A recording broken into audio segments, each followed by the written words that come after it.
Andrew, thanks, man, for sitting down and having a conversation. By the way, you're not a bad basketball player. Pretty good looking shot. Well, that's so generous of Unique. I mean, thank you for taking the time to have me in and, school me. Well, or realize, actually, in this case, because we're in the same team, to like lead our team to victory. Yeah.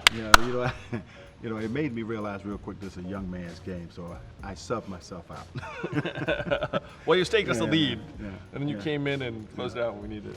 Well, for me, it's just about trying to keep yourself physically active, and to come out here and hang out with you guys and shoot was a lot of fun. But one of the things that I've been really interested in asking you, I've seen some of the great initiatives that you're trying to roll out. So, and saying that, why run for the presidency? Tell us why you're running for president. Well, before this, I started and ran a nonprofit called Venture for America that helped activate hundreds of young entrepreneurs and helped create thousands of jobs in Detroit, Cleveland, Birmingham, places around the country. And I realized that technology is fundamentally transforming our economy in ways that are pushing more and more Americans to the side. And we were blaming immigrants, and immigrants had nothing to do with it. And so I looked up and said, okay, my country doesn't understand what's happening. In my mind, Trump got elected in large part because of these changes that got rid of 4 million manufacturing jobs in the swing states. And so I said, well, if no one's going to help explain this to the American people and help move us forward in the 21st century, then I'll do it. And I'm an entrepreneur, and if you're an entrepreneur, you like to solve problems, and this seemed like the biggest problem there was.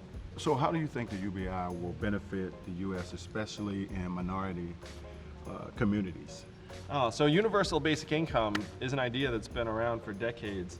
We here in Atlanta, Martin Luther King championed this in the 60s, called it the guaranteed minimum income. And if you can imagine what $1,000 a month in everyone's hands would do in communities of color in particular, because it goes further in communities where you have less savings, less earning power, less access to educational opportunities. And one of the things I say is if we want to activate black entrepreneurs, then the best thing we can do is put money into black communities, because then that there are going to be a lot of new businesses that come out of those communities. Well, ultimately that's where it starts, because those communities need that type of interest, type of help, and type of funding to kind of help jumpstart, what they're trying to do, what they believe in, but a lot of times they just don't have the access. Yeah, and this is what Dr. King was arguing for when he was assassinated in 1968. And to me, we celebrate his birthday every year, but we don't really talk about what he was fighting for. We've kind of sanitized his memory and said, I have a dream, and then, celebrate it and then just move on to the next day. Well, a lot of these young kids, if you really want to know your history, that's where it starts. You go back and see what he stood on the wall for to help bring about equality in this country for African Americans and everyone for that matter. So a lot of people don't really know what he did, especially these young kids. This guaranteed minimum income, it was for all Americans. And he said, look, poor whites and poor blacks have a lot more in common than someone at the top of the pyramid. So he was trying to build common cause. Oh, that's great. That's great. I think it's great what you're doing and what you're trying to roll out and get people to understand this is a need. But one of the things that I want to talk to you about, we talked about disability earlier. Yes. And how does disability, what do you see that needs to be changed in disability, particularly with children, in this country? And how does you look at some of the changes that need to be made in helping these kids find a better life? Well, I've got a son with special needs, and you've got children with special needs, and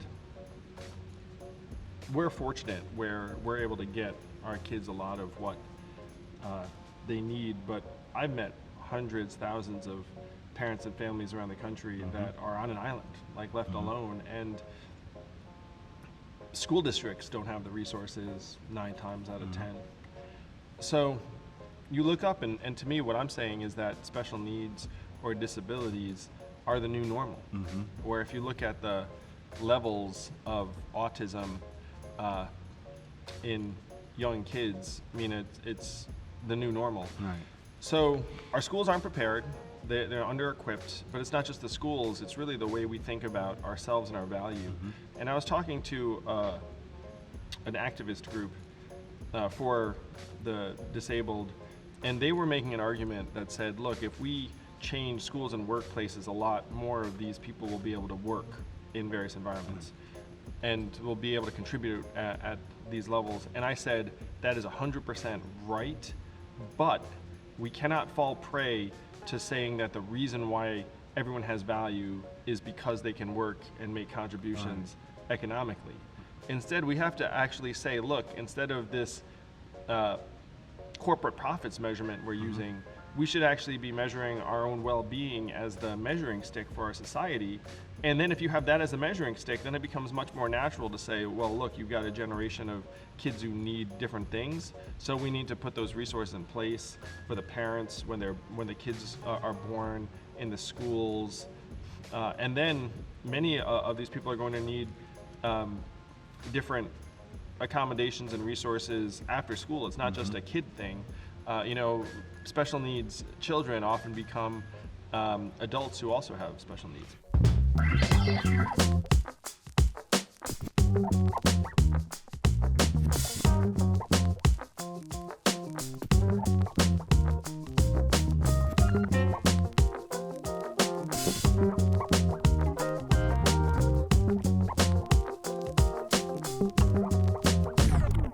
I would love to hear your pick for the NBA championship this year.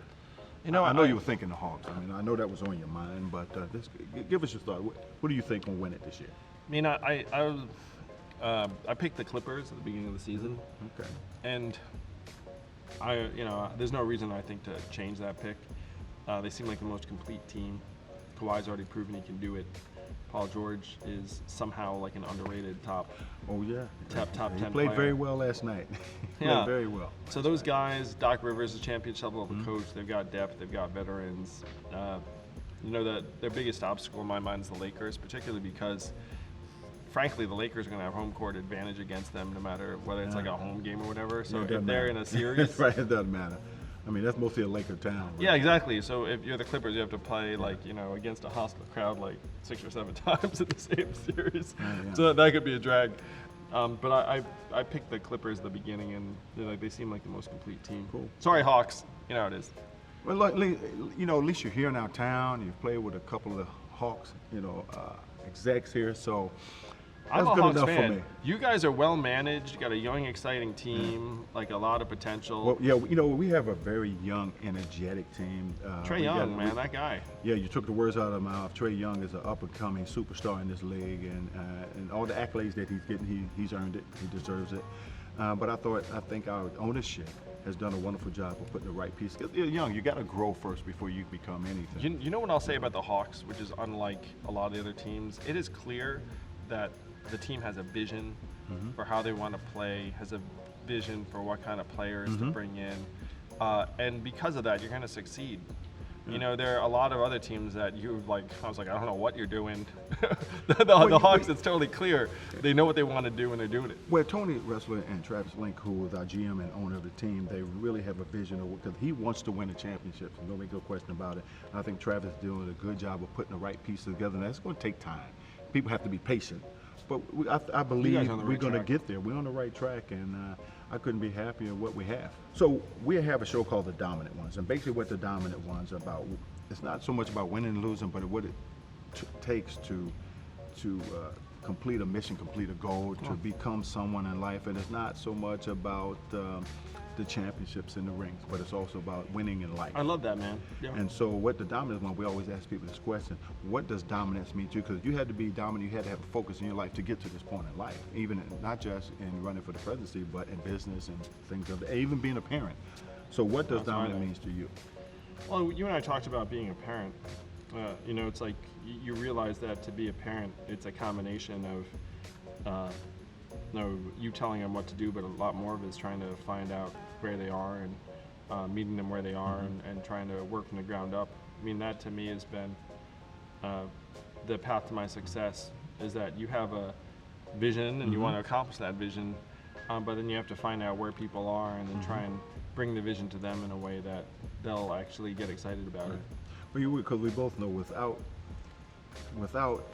having some sort of setback or obstacles in life, you can't be a real leader. So you have to take those setbacks and learn from those setbacks to become someone special, help someone else become someone special in life. So that's what the Dominant Project is all about. So man, Congratulations. I just want to say You thanks. know what I say is that parenthood and entrepreneurship have a lot in common, you know? Yeah. You know, I think it goes hand in hand. It is, man. You have this kid. I had this this passage in my book about how, like, you have a kid and you start a business, and the first 2 years are miserable. You lie about it all the time. No one cares about it as much as you do. That's right. You know, like there are all these common experiences. So I learned how to be a better entrepreneur from having kids. Right, great. Man. Well, hey man, look, appreciate you coming out. Appreciate you, hanging Nick. out. You're a class act. And I wish you the best. As man, awesome. I'm with you. As awesome as a basketball player as you are and were, you're a better human being, man. Better role model. Appreciate it. I look forward to doing some fun things together. Yeah, we're gonna do more fun. Yes, sir. It won't be a lot of basketball though. Dominance. That's what it's all about.